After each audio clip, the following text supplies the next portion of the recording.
Hello everybody, welcome back to another Mystic Islands video. Thank you guys so much for watching and keeping up with the channel. I appreciate you guys so much.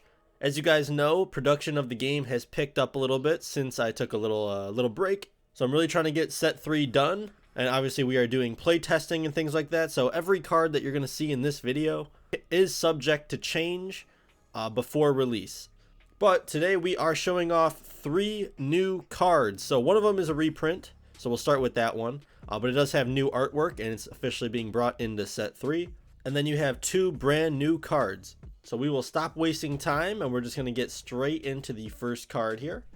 So as you can see, this one right here is going to be Ruby of Misfortune. So this is the reprint. As you can see, it looks a lot nicer than it did. Costs 2. Roll a 6-sided die. If it lands on an even number, your opponent takes damage equal to the number it landed on. If it lands on an odd number, the caster who casted this card takes damage equal to the number landed on. So it's really just a gamble. I think the artwork looks amazing. Big shout out to Casey once again. You guys have seen this card before, so it's nothing crazy new, but it is nice to see it in the new template. And obviously you saw the digital version of it, which will actually be printed in much higher quality than my home printer. So you can actually see the texture on the card and things like that. So we will go with the second card, which is the middle one. This is going to be a brand new card. And you may recognize the artwork right away. This is Coral Gem. So this artwork was originally going to be the Chaos Crystal for set 3, but we actually repurposed it for this card here. I was looking for something a little different for the Chaos Crystal, something more snow related, more icicle related, something like that. Obviously, because the set is called Bitter Cold. But Casey's artwork is so good, I had to repurpose it for another card. So we went with Coral Gem, a pirate faction ability, probably one of the few pirate cards I've showed you from set 3 so far. Cost 2. Pick 2 random cards from your opponent's hand. Reveal these cards to all casters.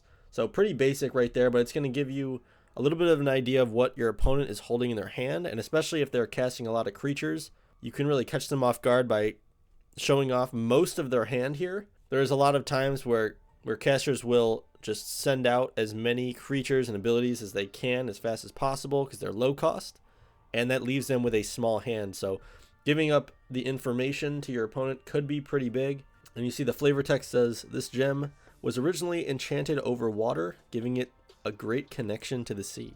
So this is pretty sweet here. As you can see, it is floating underneath the surface of the ice, which is pretty awesome. This artwork is great. So I do like this card. It is a common as well. So it is a pretty standard card. It's not, I don't think it's going to be anything crazy, but it's definitely going to be useful.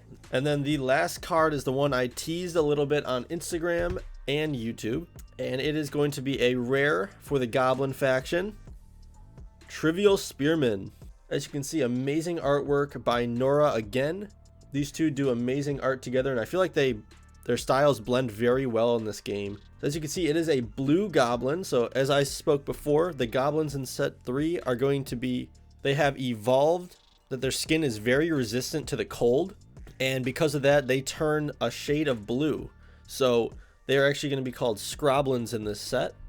Although they are still technically a goblin, a lot of the cards will be called Scroblins. So he costs 2, 3 attack, 1 defense. So, you know, pretty average stats right there. But when attacking, this creature deals damage first before the opposing creature does. This is going to be a huge effect. It says if that creature is killed before it deals damage, then it is unable to deal damage, you know, just in case there's any confusion there. Keep in mind this is only when attacking, so if you are blocking with this creature, it is, you know, it is hit like normal, and they trade damage at the same time. But if it is being the aggressor, it will deal the 3 damage to the creature before that damage will even get to attack. So if it survives the initial hit, then it will deal the damage to Trivial Spearman. If it does not survive that initial hit, it just dies and it's not able to even deal damage. So this is a huge card, and I'm hoping it's not going to be crazy OP, but I did say I want the rares to really feel good this set. Obviously it's not going to be extremely intimidating as it only has 1 defense, so you do have to keep it alive, but in combat situations it is very good. And the flavor text states a spear is a deadly weapon, even more when the creature wielding it is a goblin. Who doesn't love the goblins, right? So thank you guys so much for watching. I know this was a little bit of a shorter video, but you know, we are just ramping up these cards. The next video will probably be a tier list or a gameplay. I'll see which one I have left on my computer because I know I have one of them. And obviously, if you do want to learn Mystic Islands, please hit me up on the Discord. I know I haven't been super active, but if you at me, I will definitely answer. Rulebook is up there, and anything that you could ask me, if you have any questions about the game, please let me know down below.